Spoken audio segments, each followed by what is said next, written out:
Madame, Monsieur, bonjour. Quelles sont les technologies indispensables dans la construction pour tendre vers l'économie circulaire? Quelles sont ces nouvelles technologies qui vont se développer sur et autour du chantier dans les années à venir? Qu'apportent-elles? Quels sont leurs coûts?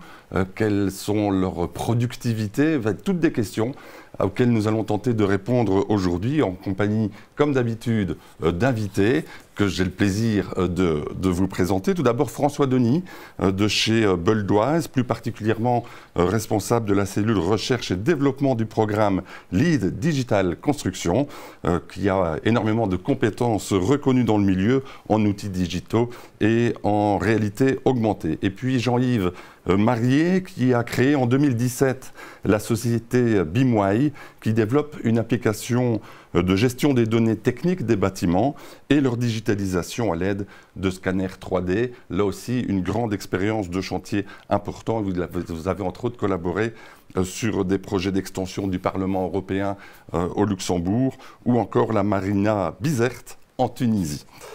Si vous nous suivez depuis septembre maintenant, vous savez que j'ai le plaisir de vous retrouver pour ce troisième webinaire, le troisième d'un cycle de 4 émissions qui ont pour but d'offrir aux professionnels et aux futurs professionnels de la construction une première approche structurée de la question du développement durable, de l'économie circulaire dans le secteur du bâti, avec une projection sur les évolutions, lesquelles vont évidemment s'accélérer au regard des enjeux environnementaux. En septembre, nous avons abordé le développement durable et l'économie circulaire. En octobre, nous nous sommes concentrés sur les écomatériaux, les matériaux de réemploi, les matériaux recyclés. Ces 2 premiers webinaires, vous pouvez toujours les visionner et les retrouver sur la chaîne YouTube du Forum. Eh bien, aujourd'hui, nous allons donc nous intéresser plus particulièrement sur l'apport des nouvelles technologies dans la construction. Comme d'habitude, vous n'hésitez pas à réagir, à poser vos questions sur le chat si vous avez la chance ou si nous avons la chance de vous avoir en direct aujourd'hui. Mes confrères me relaieront les questions que je pourrai soumettre à nos invités en fin d'émission. Mais commençons donc le sujet du jour. On va commencer en douceur et encore, je ne sais pas si on peut parler en douceur parce qu'on va parler de ce qui était précurseur dans l'arrivée des nouvelles technologies dans le monde de la construction. François Denis, il y a un peu plus de 10 ans, vous avez contribué à la rédaction du premier guide BIM en Belgique. C'était l'arrivée du digital dans la construction. Alors peut-être pour les non-initiés ou pour ceux qui trouvent cet acronyme un peu bizarre, qu'est-ce que le BIM ? Oui, bonjour d'abord. Donc le BIM, c'est quoi? Donc en effet, c'est arrivé il y a une dizaine d'années dans le monde de la construction. Nous, on aime dire que le BIM, c'est un peu le moteur de la numérisation du secteur de la construction. J'aime bien prendre un pas de recul et pas tout de suite rentrer dans les outils. Et donc quand on le définit, en général, on le définit en 3 parties. Tout d'abord, il y a une méthode de travail collaborative. Et ça, c'est un profond changement par rapport à la manière dont on travaillait avant dans le secteur de la construction. Certes, on travaillait ensemble, mais c'est un métier qui est très divisé en silos, l'entrepreneur, l'architecte, les sous-traitants, etc., avec parfois un manque de partage d'informations. Donc là, c'est vraiment l'idée de se dire, on est dans le même bateau, on est la même équipe, on partage des informations. Le deuxième aspect, c'est de structurer et d'échanger les informations. Dans un premier temps, une version simplifiée pourrait être d'avoir un fichier Excel avec des noms et des nomenclatures bien définies. Parce qu'évidemment, si moi je travaille avec vous, que moi j'appelle ça une table et que vous appelez ça une porte, quand je vais vous demander d'amener les portes dans la bonne pièce, ça va être problématique, on ne va pas se mettre d'accord. Évidemment, dès qu'on travaille avec des outils numériques, c'est d'autant plus important de parler le même langage puisqu'on va faire appel à de l'automatisation et donc ces erreurs peuvent arriver plus rapidement. Et le troisième point, c'est que ça se fait souvent via des modèles numériques. Un modèle numérique, c'est donc un assemblage entre une 3D qui peut être simplifiée et puis des bases de données ou un fichier Excel qui contient des informations. Et donc si on a un modèle 3D et puis des informations structurées, on commence à avoir du BIM. Mais je n'ai pas parlé de logiciel encore, donc c'est bien une méthode, à la fois de gérer des informations et puis la notion de modèle. Pourquoi le BIM est si important aujourd'hui ?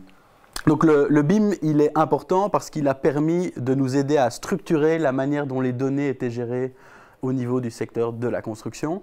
Et donc c'est utile pas que pour le BIM en soi, c'est aussi utile pour utiliser d'autres technologies lorsqu'on fait des scans de bâtiments, ben, le fait qu'on va appeler les objets d'une certaine façon, qu'on va les classifier d'une certaine façon, ben, le BIM permet aujourd'hui de mettre ça en commun. C'est simplement l'idée que plutôt que chacun ait ses documents papier stockés quelque part qui sont difficilement partageables, on a une sorte de base de données commune, un Dropbox ou un Google Drive ou peu importe. Et puis cette base de données commune, elle est attachée à un modèle parce que ça permet d'identifier les objets à un endroit défini, etc. Et donc on peut par exemple avoir des propriétés sur une fenêtre, sur un élément constructif aujourd'hui. Et puis dans 5 ans, quand on va devoir le changer parce qu'il y a une fenêtre qui a cassé, parce qu'un enfant a tiré avec son ballon dedans, ou dans 15 ans parce qu'il y a une rénovation énergétique, on peut accéder à ces informations.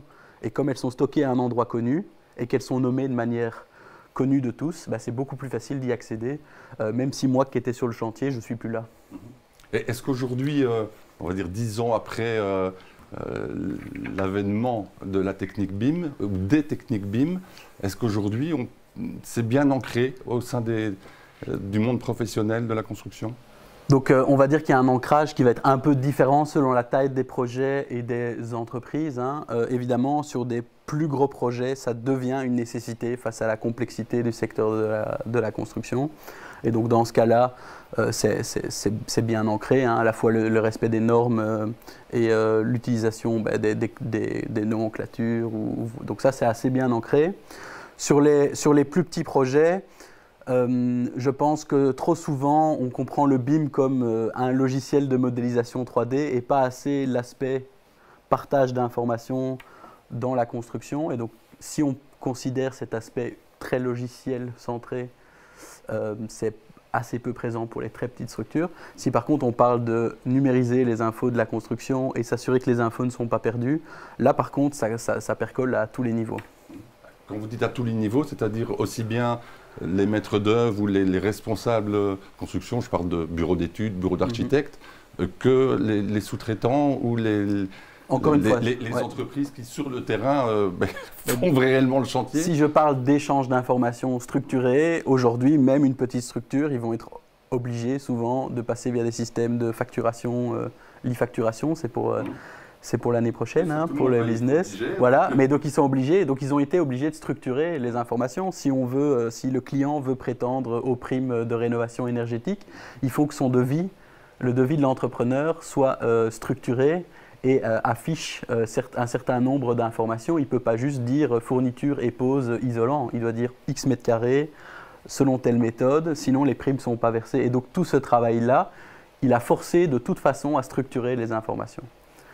Et donc, on commence à utiliser des systèmes ERP ou des systèmes de photos sur chantier pour faire le suivi de chantier, ou les drones, par exemple, sont beaucoup utilisés par les couvreurs. Donc voilà, cette partie-là de la numérisation, elle prend bien à tous les niveaux. La partie, je vais dire, modélisation 3D, là, évidemment, c'est un peu plus complexe. Jean-Yves Marié, dans vos différents projets, quelque part, vous avez dépassé la notion du BIM, hein, puisque vous y apportez aujourd'hui l'intelligence artificielle. Vous proposez des solutions innovantes en collaboration avec d'autres acteurs, hein, évidemment, du secteur, des solutions qui permettent d'inventorier rapidement les éléments d'un bâtiment. Oui, tout à fait. Tout à fait, en fait.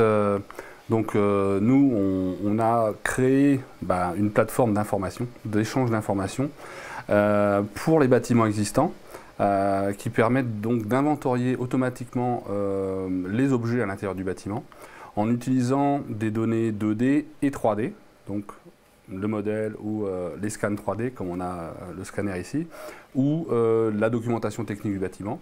Et là, avec ça, on va pouvoir utiliser l'intelligence artificielle et les grands modèles de langage pour rechercher de l'information et la structurer de façon automatique.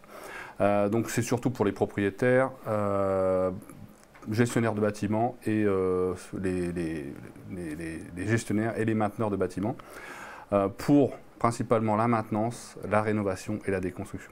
On intervient très rarement sur la construction, ou plutôt dans la construction pour créer un historique quand il n'y a pas une modélisation 3D en amont. Donc ici, je vais vous expliquer ce qu'on a fait sur le projet Digital des Constructions, qui est un projet Interreg qui s'est déroulé entre 2020 et 2023, avec 15 partenaires répartis sur 4 pays, Belgique, France, Luxembourg et Pays-Bas. Et donc, moi, j'étais au Luxembourg et j'ai collaboré avec... cette présentation est faite en partenariat avec le LIST au Luxembourg et Schroeder Associés, qui est un bureau d'études. On a, dans ce projet, il a fallu qu'on a commencé par la numérisation, c'est là où on intervient nous, donc créer ces bâtiments, ces modèles numériques de ces vieux bâtiments. Ensuite, on a une étape de remodélisation qui est plus simplifiée qu'un modèle BIM traditionnel. Donc c'est Reversible BIM qui va permettre d'identifier les objets qui sont facilement démontables pour un réemploi. On a l'aspect base de données, comme on disait, là ici c'est une base de données, mais ça peut être un document Excel ou autre, qui va centraliser les informations et les normaliser. Et puis on a aussi un aspect blockchain qui va permettre de suivre et de donner de la confiance à l'information qui va être transmise depuis finalement la construction du bâtiment jusqu'à sa déconstruction. Et tout ça, c'est connecté à une plateforme open source qui va permettre de communiquer entre les différents modules qui ont été réalisés pour échanger de l'information. Donc, dans ma partie, la scan 3D, on a scanné ici plusieurs bâtiments. Donc, on scanne entre 8000 et 12 000 m² par jour. On prend 700 photos à l'heure. Et grâce à ça, on va pouvoir chercher l'information parce qu'on a recréé finalement une base photographique et 3D du bâtiment. Donc on a des fonctions de visualisation qui sont un peu de type Google Street View. On a des visites virtuelles, des données d'inventaire qu'on va pouvoir, en cliquant sur les objets, obtenir des informations, une carte 2D, des outils de mesure qui vont permettre de compléter de l'information au fur et à mesure au fur et à mesure de l'avancement du projet, et des visualisations d'exportation de nuages de points et de visualisation de modèles IFC qui sont le modèle open source du BIM. Et là où on intervient également, c'est qu'on va utiliser les images panoramiques qu'on a prises pour identifier des objets et ensuite les géolocaliser à l'intérieur du bâtiment dans donc on passe d'un 2D à un environnement 3D pour ensuite pouvoir la fournir. Donc j'ai pris l'exemple de la gare d'Ettelbruck, où sur ce projet-là, c'est un bâtiment de 4500 m3 qui date des années de 1873, donc on n'a plus de plans, très vieux plans, et pas beaucoup d'informations, très peu d'informations techniques, qui étaient destinées à être démolies totalement. Et donc, dans le projet Digital des Constructions, on a eu 2 processus. L'idée, c'était de faire un inventaire, de faire une déconstruction comme on l'aurait fait à l'époque, et puis d'utiliser les nouvelles technologies pour voir comment on pouvait se balancer les deux. Donc on a procédé au scan 3D. Ensuite, l'équipe le bureau d'études Schroeder et Associés a procédé à un inventaire comme il le faisait avant, papier, Excel, avec tous les inconvénients que ça peut avoir. Et que là, ils se sont servis des données que vous leur avez fournies. Alors on a comparé ensuite quelles sont les données qu'on a pu avoir. Donc on a vraiment une préparation, une analyse du bureau d'études qui va amener de l'expérience et puis des préparations des bordereaux. Vous voyez ici, ça c'est le scan qu'on a réalisé. Entre la réalité et le scan 3D, c'est très proche. On a une vraie vue du bâtiment. Et dans ce cas-là, après on a pu, à travers grâce au nuage de points, réaliser le Reversible BIM. Et peut-être préciser, oui, parce que Reversible BIM, personnellement, je ne sais pas ce que ça veut dire. Alors, Reversible BIM, c'est une notion créée par un bureau d'études aux Pays-Bas qui s'appelle GTB Lab, qui permet d'analyser les connexions entre les différents éléments et donc de fournir une estimation de la démontabilité des objets grâce à un modèle BIM. Donc on voit ici par exemple que plus c'est rouge, moins c'est démontable, donc moins réemployable, puisque finalement plus les choses sont faciles à démonter, plus on peut les réemployer et les réutiliser plus tard. Donc on peut voir que grâce à ce système, on a eu effectivement des éléments qui ont été identifiés comme réemployables et démontables facilement et qui, dans la réalité, ont été vraiment faciles à démonter. Et puis, bien sûr, il y a des petits inconvénients. On avait, par exemple, les briques, les pierres de façade, les pierres des murs qui étaient finalement facile à démonter, puisque c'était monté c'est une très ancienne, donc on pouvait démonter facilement à la main, mais ça n'a pas été identifié par le logiciel. Donc il y a encore des progrès à faire. Ce qu'on peut voir, c'est que finalement, on a pu augmenter de 17% le réemploi des objets à l'intérieur du bâtiment, contrairement à une déconstruction ou une démolition traditionnelle. Donc, oui, ce qui veut bien dire que l'outil est évidemment bénéficiaire pour les utilisateurs, pour les commanditaires de l'ouvrage ou du chantier, mais c'est aussi bénéficiaire pour l'environnement. Oui, tout à fait, puisque en fait, la plus grosse difficulté finalement, c'est que aujourd'hui les bâtiments sont un peu comme des boîtes noires et il faut ramener cette connaissance à l'intérieur du bâtiment pour ensuite pouvoir la redistribuer. Et c'est extrêmement important de pouvoir fournir de l'information pour quelqu'un qui va réemployer un élément du bâtiment. Et plus on lui apporte de l'information, que ce soit des informations techniques comme une fiche technique ou des informations sur la maintenance, eh bien, plus il a confiance et donc va pouvoir... déjà, on apporte de la valeur, une meilleure valeur à l'objet. Et en plus, on va pouvoir avoir plus de personnes intéressées pour réemployer cet objet. Ça peut être des groupes électrogènes, ça peut être des fenêtres ou des choses comme ça. Et donc aujourd'hui, donc ça c'est le projet de Digital Construction qui s'est terminé en 2023. C'est un projet open source. Tout le monde peut, j'ai mis sur la présentation les liens, tout le monde peut venir télécharger cette plateforme et l'utiliser comme il le souhaite. Et nous, on a continué à développer. Maintenant, on analyse, on reconnaît plus de 20 classes d'objets. Ça va des portes, interrupteurs, luminaires, et tous les objets de sécurité, par exemple, extincteurs, alarmes. Et on commence à utiliser les grands modèles de langage pour aller piocher de l'information dans la documentation technique et la documentation de maintenance. Pour fournir l'information le plus rapidement possible. François Denis, tous ces outils, que ce soit la plateforme, que ce soit le scanner 3D comme on a là, c'est un peu futuriste, hein, quelque part. Mais ça vous inspire, je suppose, toutes ces technologies? Oui, ben, ça m'inspire. Maintenant, il faut aussi aller prendre un peu de distance. Hein. L'idée, c'est pas de faire un technologie push pour un technologie push. Hein.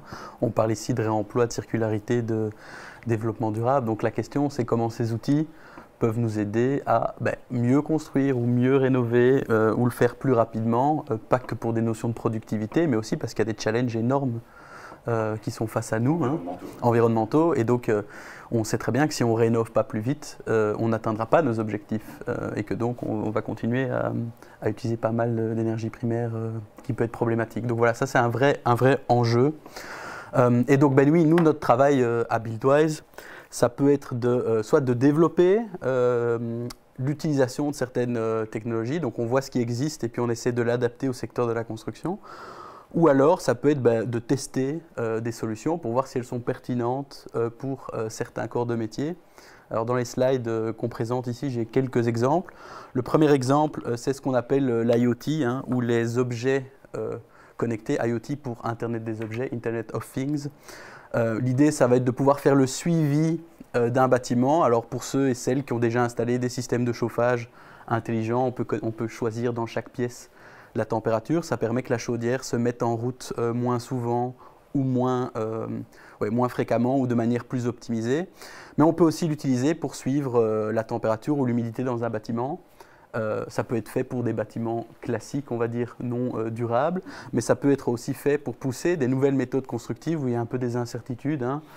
Typiquement, dans la construction en bois, la gestion de l'humidité est particulièrement importante. Et donc, d'avoir un capteur perdu dans la structure, soit dans la toiture, soit dans le mur, permet de s'assurer qu'il n'y a pas une rentrée d'humidité qui risquerait de faire pourrir l'isolant. Et donc ça, c'est ce qui permet de passer au-delà du simple monitoring, hein, avoir une vraie amélioration des produits ou de la mise en œuvre de ces produits. Un produit qui a été mis en œuvre d'une telle façon, on se rend compte que tous les jours, quand il y a des pluies battantes, telle direction de vent, il y a des problèmes, on pense, alors ok, on pourrait les mettre en œuvre d'une autre façon. Ça permet aussi de faire des entretiens ou des entretiens préventifs, hein, et ça peut être aussi une ouverture pour des nouveaux services. Moi, il y a quelques années, eu un souci avec une baignoire où ça fuyait juste en dessous. Et évidemment, on s'en est rendu compte au moment où le plafond était complètement pourri. Si j'avais eu un petit capteur à 2 € sous mon système de baignoire qui captait l'humidité, j'aurais pu avoir une alarme avant que je me retrouve à devoir tout démolir. Donc c'est aussi un moyen de mieux utiliser les ressources. Et ça peut être un service qu'on offre soit aux personnes qui maintiennent les bâtiments, soit aux propriétaires des bâtiments, en disant, voilà, inclus dans mon produit que je vends ou dans l'installation que je fais, j'ai une certaine qualité qui va être maintenue sur la durée. Et c'est aussi un moyen de gérer, par exemple, ces garanties décennales, puisque finalement, on a un moyen de s'assurer qu'on va pouvoir réparer avant que ça coûte vraiment trop cher ou que ça me prenne une demi-journée au lieu de quelques minutes. Et puis, on parle de circularité. Ça peut être aussi un meilleur moyen de documenter ou de faire le suivi de certains objets.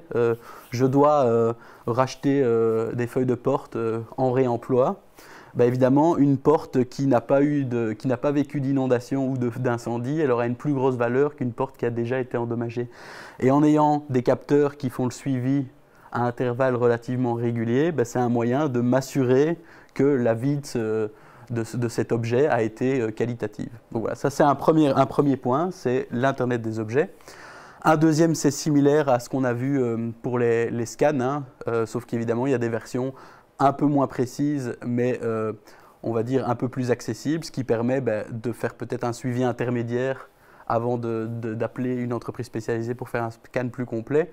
Et donc là, avec une simple caméra 360, hein, c'est ce que vous voyez à la FNAC ou au supermarché chez Krefel, enfin je peux citer plusieurs marques, donc comme celle qui a sur mon casque que juste ici, un simple petit appareil comme ça qui coûte moins de 1 000 € finalement, ça peut vous aider à documenter votre chantier et d'avoir un suivi plus précis de tout ce que vous avez fait sur votre chantier. Et donc, comme vous avez une photo de 360 degrés, il n'y a pas une partie de votre pièce qui a été oubliée.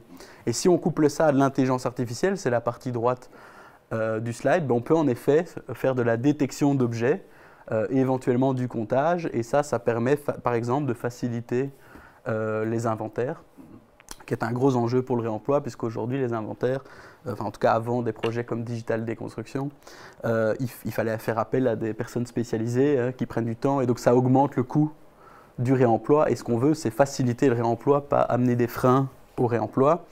Et alors le dernier aspect que je voulais mettre en avant, aujourd'hui il y a pas mal d'outils qui permettent de faire prendre des mesures ou faire des offres de prix plus rapidement, et c'est un gros enjeu quand on parle de rénovation de masse du bâtiment.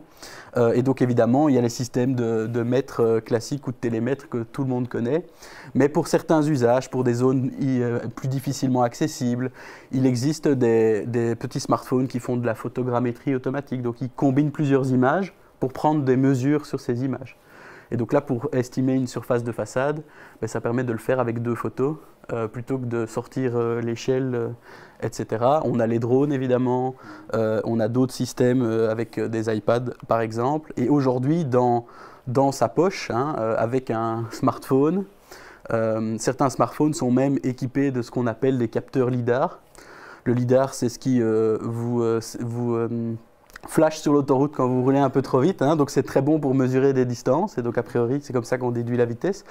Aujourd'hui un smartphone, un iPhone ou un Android, il est équipé de ce genre de capteur, et donc c'est ce qu'on va voir dans la vidéo qui est à gauche, qui est présentée ici. Simplement en tournant autour d'un tas de matériaux, en fait le smartphone va être capable d'évaluer la quantité, le volume de matériaux, et donc ça c'est intéressant à la fois pour quantifier des volumes de déchets hein, ou pour le réemploi, mais aussi simplement des volumes de matériaux, s'assurer qu'on a la bonne quantité pour du remblai des blés. Et à droite, si on fait de la partie photographie, ça va être pour du comptage rapide d'objets. Et donc là, c'est la même chose que pour les inventaires, hein. Soit de compter le nombre d'échafaudages qui arrivent sur un chantier, soit de compter des carrelages dans une cuisine pour s'assurer qu'il y a la quantité suffisante. Donc ça a un réel impact aussi sur quelque part la productivité des gens qui travaillent sur chantier? Ça peut avoir un réel impact sur la productivité. Et ce qui est intéressant par rapport à d'autres technologies, c'est qu'on n'est pas dans des énormes investissements, hein. Souvent, nous, on parle d'une sorte de petit pack de base de la numérisation d'une entreprise, puisque dans le cadre de plusieurs projets, on fait de l'accompagnement technologique. Et en fait, aujourd'hui, avec, je sais pas, 2 3 000 euros, on peut avoir une tablette hein, ou un iPad avec lequel on peut faire sa compta, gérer ses clients, finalement faire des devis, et puis calculer, faire des mesures précises, des scans, et gérer aussi tout ce qui est signature, etc., de devis avec le client. Donc c'est une meilleure offre client. Si on a une caméra à 800 euros, 360 qui permet de faire son suivi de chantier, et puis on rajoute à ça un drone et un télémètre laser, et finalement pour un package à 2 3 000 euros max, on a déjà pas mal d'outils qui permettent de répondre à 80-90% des problématiques, quoi. Alors, vous parlez du coût. Alors effectivement, là on est avec quelque part des outils simples. Je suppose que des outils comme celui qui est derrière nous, c'est un coût plus important. Et là, je pose la question à vous deux. Il y a le coût, évidemment, mais est-ce qu'il y a d'autres barrières à l'utilisation ou à l'implémentation dans les différents métiers de la construction de ces nouveaux outils technologiques? En fait, bien sûr, le monde du bâtiment, c'est un monde qui change très, très lentement. Mais depuis un certain temps, on pousse, nous, à utiliser de nouvelles technologies parce que, en fait, les nouvelles technologies ne sont pas là pour remplacer les gens sur le terrain. Elles sont là pour leur permettre d'amener de la valeur. Donc de renforcer le métier d'un carreleur, par exemple, ou d'un maçon, pour qu'il travaille mieux, qu'il soit et pas on va le remplacer toutes les tâches qui sont ingrates, on va dire. Donc le comptage, le mesurage et toutes ces choses-là qui n'ont pas de valeur réellement ajoutée à l'ouvrage, soit en phase de construction, soit en phase de déconstruction. Monsieur Denis? Oui, c'est exactement ça, hein. Souvent, les entreprises qui sont sur le terrain, hein, et surtout pour les PME, hein, qui sont quand même le cœur du secteur de la construction, évidemment, le chef d'entreprise, il va sur chantier. Et donc, la difficulté, parfois, c'est de prendre le temps pour transformer son entreprise. Quand on est sous l'eau, qu'on a énormément de travail, on n'a pas forcément toujours le temps, où on ne prend pas le temps de s'arrêter pour se dire tiens, qu'est-ce que je pourrais changer dans mon fonctionnement, parce qu'il faut prester des heures et il faut y aller. Donc ça, c'est le premier frein que nous, on identifie. Même s'il y a énormément d'outils très utiles, il y a quand même un effet d'une masse d'outils énormes et ils ne savent pas toujours lequel choisir pour leur cas. Et donc nous, dans le cadre de nos accompagnements technologiques qu'on fait, hein, on conseille, on aide des entrepreneurs à tester des nouvelles technologies. Ça arrive souvent qu'il y a quelqu'un qui vient en disant « moi je voudrais des infos sur l'exosquelette par exemple ».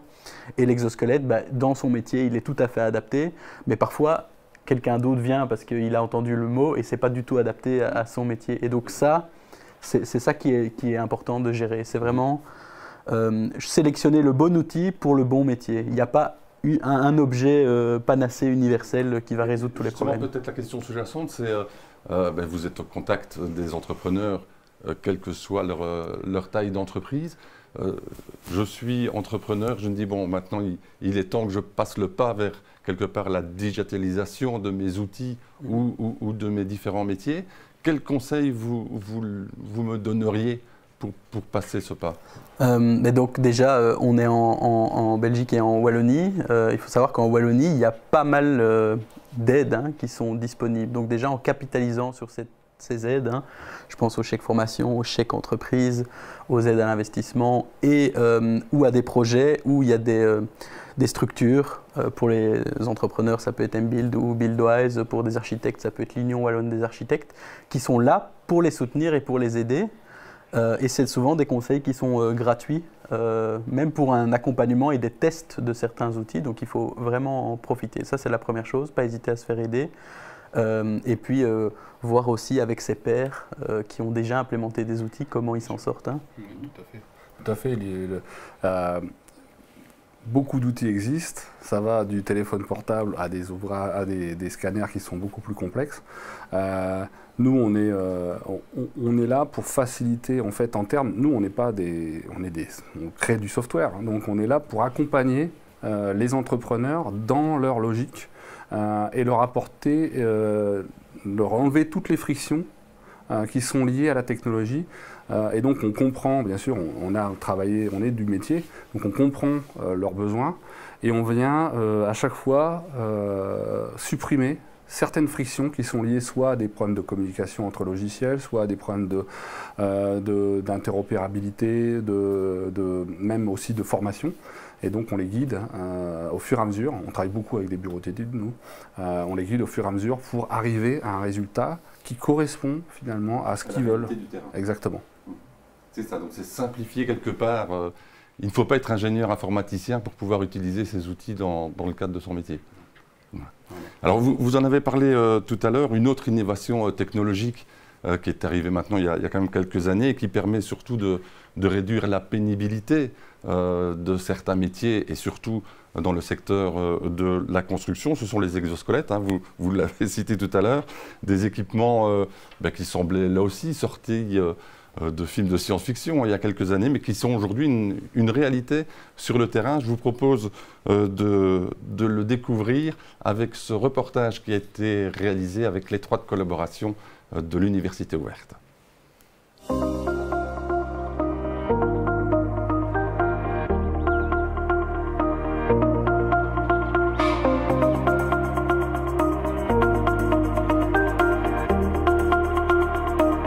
Alors, on était en 2018 et on préparait une grande fête pour fêter les 60 ans de l'entreprise en se disant qu'est-ce qu'on veut montrer de l'entreprise du futur.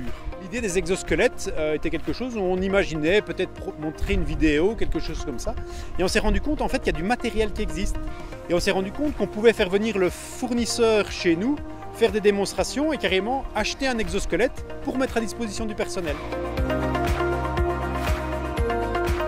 Chez nous, après avoir essayé le premier exosquelette pendant quelques chantiers, on a directement investi dans un deuxième et puis un troisième. Quand on découvre ce genre d'outils, là on se dit mais c'est génial, comment est-ce qu'on a pu faire sans avant?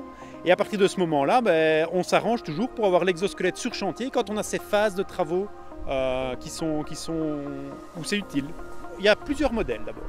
Celui que vous avez vu, c'est un bras surnuméraire qui permet de venir porter le poids de l'outil à la place de la personne.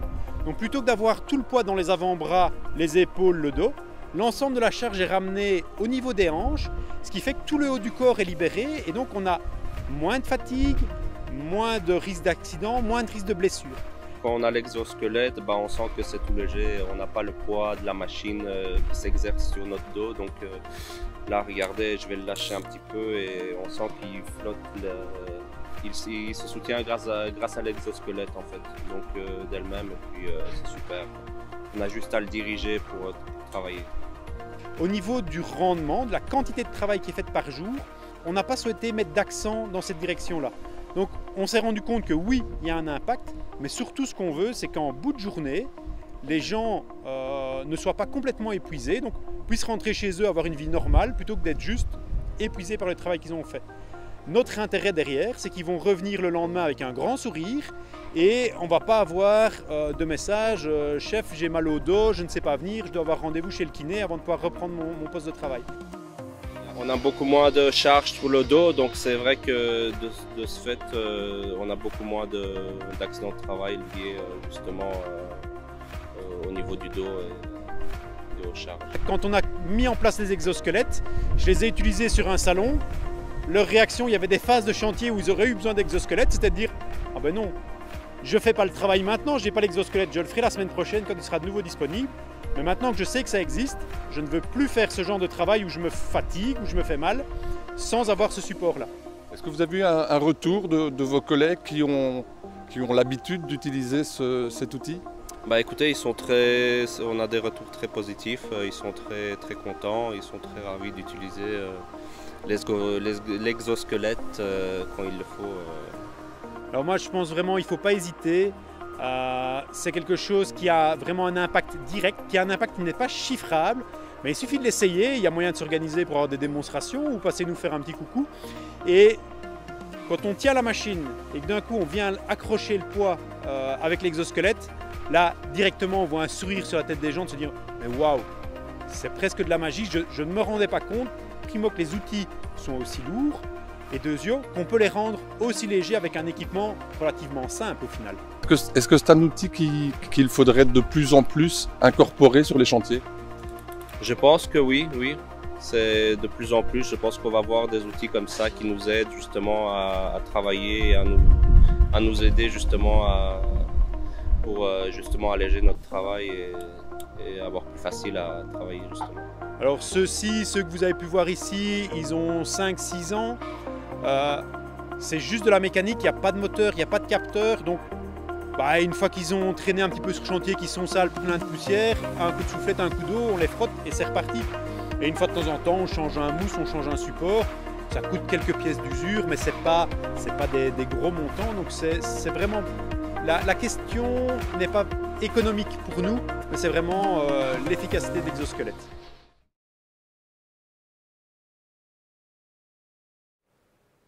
Voilà, un grand merci à l'entreprise Nonnet qui nous a ouvert quelque part les portes de son chantier. C'était à Châtelet, c'était la déconstruction d'un pont qui surplombe la Sambre, si je ne me trompe pas. Petite réaction par rapport à ce que l'on vient de voir.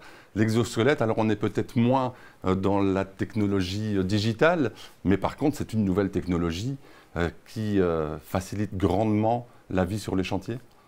En effet, hein, c'est un peu moins digital. Quand on a amené les exosquelettes à Buildwise, on ne savait d'ailleurs pas trop où les classer, mais on les a quand même mis dans le digital parce que c'est une nouvelle manière de travailler. C'est des outils qui sont géniaux, hein. Ça permet aux ouvriers de ne pas être complètement cassés par le métier, hein. Le métier de la construction, c'est quand même un métier difficile. Et puis ça permet aussi dans un secteur où embaucher est parfois difficile. Je pense que même pour une entreprise, au-delà du bien-être des employés, qui est déjà un sujet en soi, mais même pour s'assurer d'avoir de la rétention et que ses employés restent, je pense qu'un employeur qui est équipé de ce genre d'équipement versus un employeur qui ne ferait pas ou peu attention à la santé et au bien-être de ses ouvriers, clairement, la personne va choisir une entreprise où on prend soin de lui ou d'elle. Hein. Monsieur Marie, quelque part, votre scanner, là, c'est aussi un exosquelette, non? Un peu. On le porte encore sur les épaules, donc peut-être qu'un jour on aura un certain automatisme où on pourra faire des scans de façon automatique et plus précis. Mais effectivement, prendre soin des employés, des ouvriers sur chantier, c'est essentiel aujourd'hui et ça amène aussi beaucoup plus de productivité. Quelqu'un qui peut travailler sans fatigue finalement et qui est heureux de rentrer chez lui et de s'occuper de ses enfants, eh bien oui, il faut encore continuer à aller plus loin vers les exosquelettes pour simplifier finalement le travail sur site. François Denis, autre technologie dont nous n'avons pas encore parlé et dans laquelle la région wallonne, quelque part, s'est beaucoup investie, c'est l'outil Totem. Oui. Expliquez-nous. Donc, Totem, hein, c'est un outil qui permet de faire des analyses du bâtiment, on va dire au niveau du matériau, hein, plutôt les analyses de cycle de vie, notamment. Et donc, c'est un outil qui permet de quantifier l'impact au niveau matériaux et ressources d'un bâtiment. Et donc c'est un outil qui est en développement depuis pas mal d'années. Et là, pour donner un petit peu des informations, on parlait du BIM tout à l'heure. Les points, les grosses tâches de travail qui sont actuellement au-delà de l'amélioration continue de l'outil, c'est de faciliter les imports justement IFC, donc les imports du format d'échange BIM, puisque on parlait tout à l'heure d'essayer d'avoir le moins de friction possible. Aujourd'hui, si on a un modèle BIM ou un modèle numérique du bâtiment, il va falloir le rentrer dans Totem. C'est pas toujours complètement fluide, il y a encore des petits points de friction, et donc là l'idée c'est de faciliter l'automatisation de la lecture du modèle.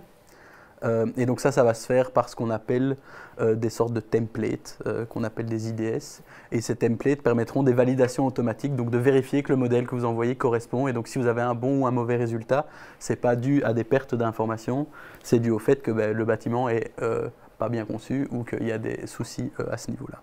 D'accord. Ça nous permet quelque part d'aller vers le futur.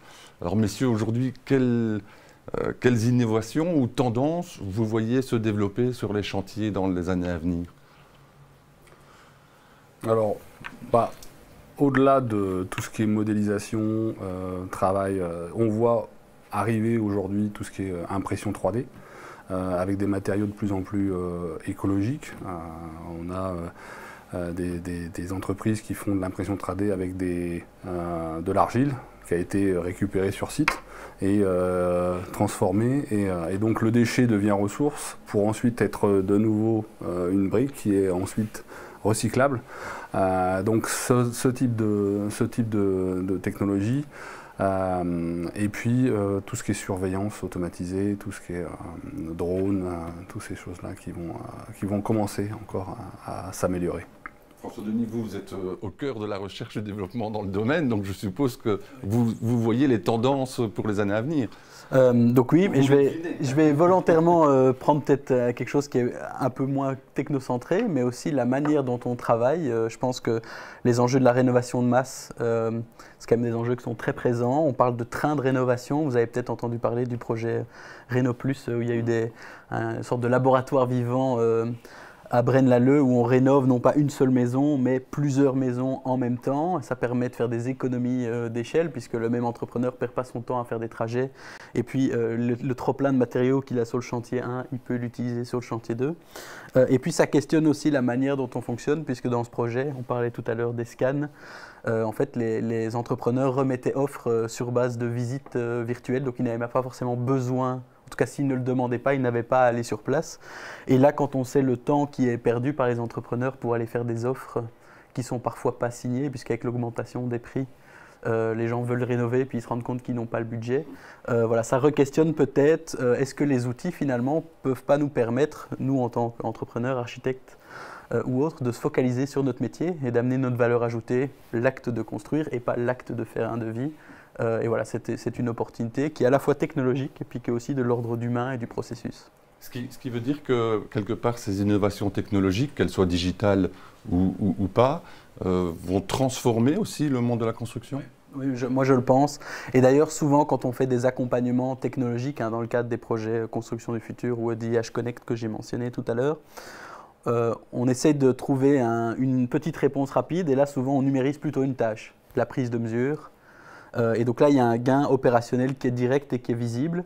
Mais ce qu'on remarque, c'est que les entreprises qui vont vraiment changer non pas une tâche, mais un processus, c'est celles qui ont le plus de bénéfices parce qu'elles commencent du coup à capitaliser. Donc la prise de mesure avec un outil numérique n'est pas là que pour avoir les mesures, mais aussi pour générer un devis et aussi pour comparer à ce qui a été mis sur chantier. Et c'est là qu'on a le plus gros gain. Donc souvent, nous, on rentre par numérisation d'une tâche, parce que c'est un petit investissement, c'est des objets peu coûteux, ça prend peu de temps.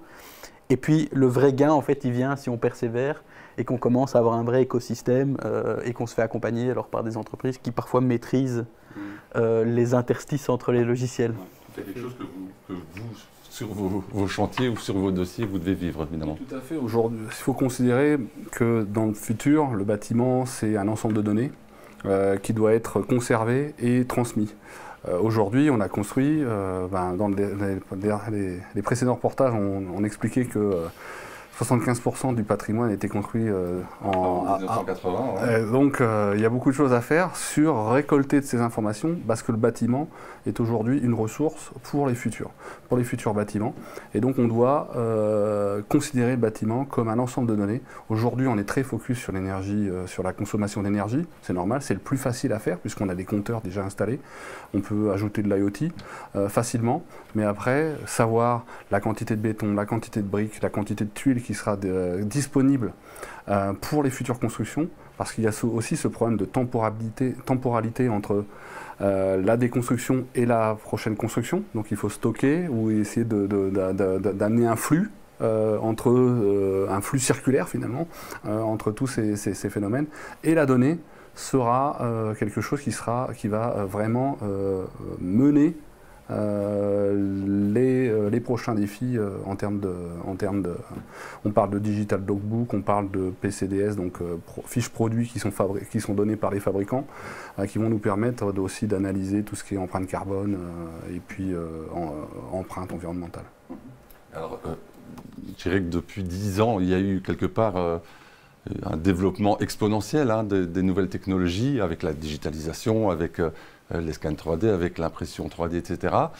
Est-ce que dans les années qui viennent, on va avoir cette même progression fulgurante d'outils technologiques, ou est-ce que peut-être la volatilité des prix, des matériaux, les normes environnementales vont freiner un peu ce développement technologique?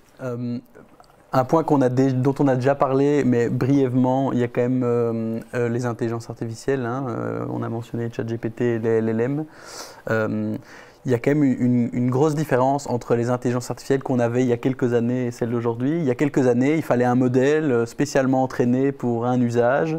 Et si notre modèle était capable de reconnaître des briques, malheureusement, s'il y avait une flaque d'eau avec un reflet de brique, une fois sur deux, il allait compter des briques aussi, puisqu'un reflet de brique a toutes les propriétés d'une brique.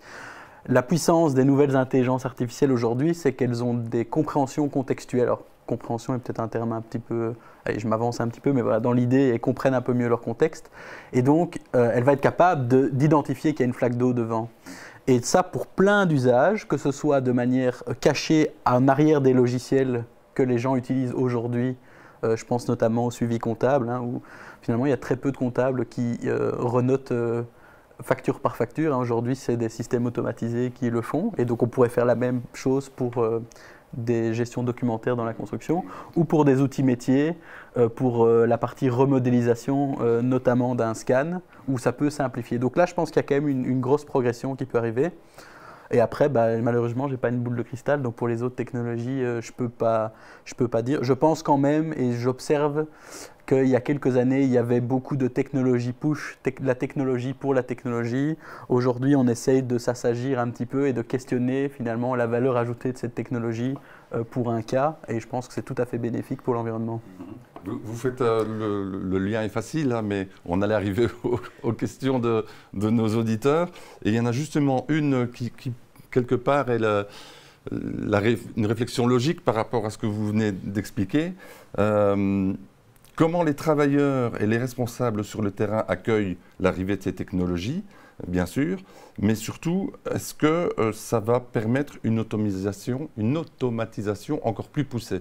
Donc on est là entre l'envie du progrès et la crainte du progrès.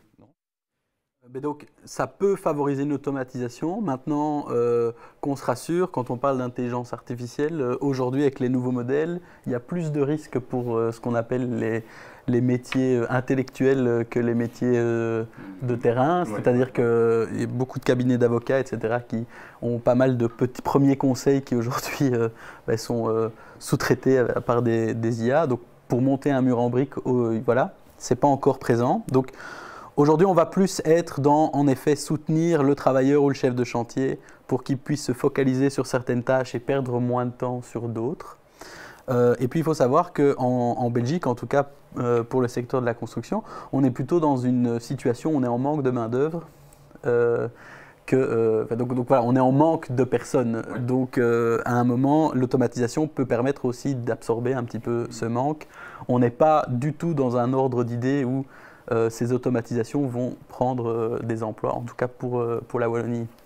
Tout à fait. Aujourd'hui, il n'y a pas de... d'outils qui va pointer un clou ou mettre une vis dans un mur. On va avoir des outils qui vont faire de la projection laser, par exemple, pour savoir où mettre la vis. Et puis avoir une machine connectée qui va permettre de visser exactement à la bonne distance, à la bonne tension, à la bonne... Mais il faudra toujours quelqu'un, pour l'instant en tout cas, il faudra toujours quelqu'un. On n'aime pas... Les robots Tesla sont encore loin devant nous. Un vrai enjeu, il est vrai, c'est l'accompagnement évidemment, puisque des personnes qui sont nées dans un monde avec les nouvelles technologies ont peut-être plus simple à s'y habituer que des personnes qui ne sont pas nées dedans. Et donc la question de l'accompagnement, de la transition, ça aussi c'est une vraie question. Hein. Et donc nous, ce qu'on conseille souvent, c'est les gens qui sont experts de la construction. On peut bénéficier de cette expertise et ils peuvent toujours la donner. Et puis peut-être avoir des systèmes de duo, hein, ou de fonctionnement avec quelqu'un qui est un peu plus jeune ou a été plus habitué à la technologie, qui est moins bon sur certains aspects techniques, mais maîtrise un peu mieux cet outil-là. Et c'est aussi un bon moyen de partager ses connaissances. Alors, une question qui est vraiment parfaite par rapport à ce webinaire, puisque, souvenez-vous, on s'intéresse quand même de près au développement durable dans la construction. Mesure d'impact écologique des nouvelles technologies. Y a-t-il des technologies qui permettent un suivi et une réduction mesurable de l'empreinte carbone des chantiers? Oui, enfin, il y a des solutions. Ouais, il y a des solutions qui existent. Alors aujourd'hui, il y a des solutions qui sont plutôt d'ordre statistique ou prévisionnel. Après, il y a des solutions qui vont mesurer certains capteurs, enfin certaines consommations par exemple, ou mesurer en fonction de la quantité. Alors ça demande énormément de collecte de données pour comprendre et avoir ce passeport bâtiment et générer des informations en termes d'empreinte carbone et d'empreinte environnementale. Oui, il y a aussi un aspect, on parlait tout à l'heure j'ai parlé brièvement des drones, hein, où avec les thermographies on peut scanner un bâtiment, hein, et voir s'il y a des pertes de chaleur. Dans un monde où on rénove parfois beaucoup, mais parfois très mal, un petit vol de drone après avoir rénové pour identifier des ponts thermiques ou des problèmes de jonction entre des panneaux isolants, sur 30 ans de vie d'un bâtiment, ça génère quand même pas mal d'impact CO2 qui pourrait être réduit. Donc dans ce cas-là, pour moi, le gain, il est assez... et la ligne est facile à être tirée. Par contre, c'est vrai que pour d'autres technologies, parfois, on n'a pas autant de recul, hein, donc c'est aussi des paris qu'on essaie de faire. Et voilà, ça c'est la vraie question quand on implémente une nouvelle technologie. Quel est le gain ou pas? Je sais par exemple que dans le monde des capteurs, avant on faisait beaucoup de systèmes de capteurs perdus, notamment dans les dalles en béton par exemple, hein, on faisait des capteurs perdus. Aujourd'hui, ça on ne fait plus, hein, la partie qu'on perd, ça va être un thermocouple qui a pas d'électronique et peu de matériaux rares, et à l'inverse, les parties capteurs, ils vont être ressortis pour éviter de générer des déchets. Donc la conscience est quand même là. Mais c'est vrai que dans un monde où c'est facile d'amener des technologies, on peut parfois avoir le premier réflexe d'ajouter des couches technologiques, alors que parfois des solutions low-tech peuvent répondre aux besoins. Tout à fait. Il faut voir que la technologie a pour but d'avoir un cycle long, parce qu'il faut suivre le cycle du bâtiment. Donc c'est depuis la phase design, donc design pour le réemploi, design pour la durabilité. Donc c'est construire pour déconstruire. Ensuite, quand on construit, on enregistre tout ce qu'on a fait, on met de la valeur dans la construction. Quand on maintient le bâtiment qui va durer entre 50 voire 100 ans, là on va enregistrer aussi de l'information, comprendre quelle est la ressource de notre bâtiment. Et en fin de vie, toute cette ressource va être réemployée. Donc finalement, amener tout ce suivi technologique à travers différentes couches, va permettre de remettre de la valeur et de renvoyer tout ce qu'on a utilisé dans le circuit. Et ça, franchement, c'est ce qu'il faut faire. Une dernière question, elle est importante, surtout à l'heure de l'implémentation des normes européennes NIS 2, ça vous parle certainement. C'est le risque et la gestion des données dans ces différents projets numériques, avec l'adoption croissante de technologies numériques. Comment les entreprises de construction protègent-elles les données sensibles de leurs projets, notamment évidemment face aux cyberattaques? Déjà, toute entreprise, construction ou pas, est censée prendre des mesures. Maintenant, c'est vrai que nous, c'est un point qu'on traite. Je parlais tout à l'heure des accompagnements technologiques.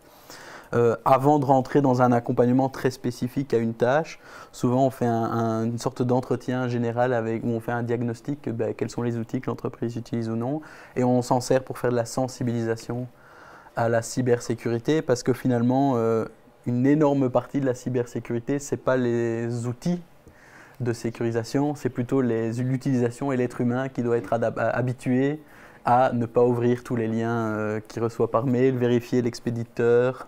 On est vraiment dans les bonnes pratiques en matière de cybersécurité. Je pense que l'aspect humain est important.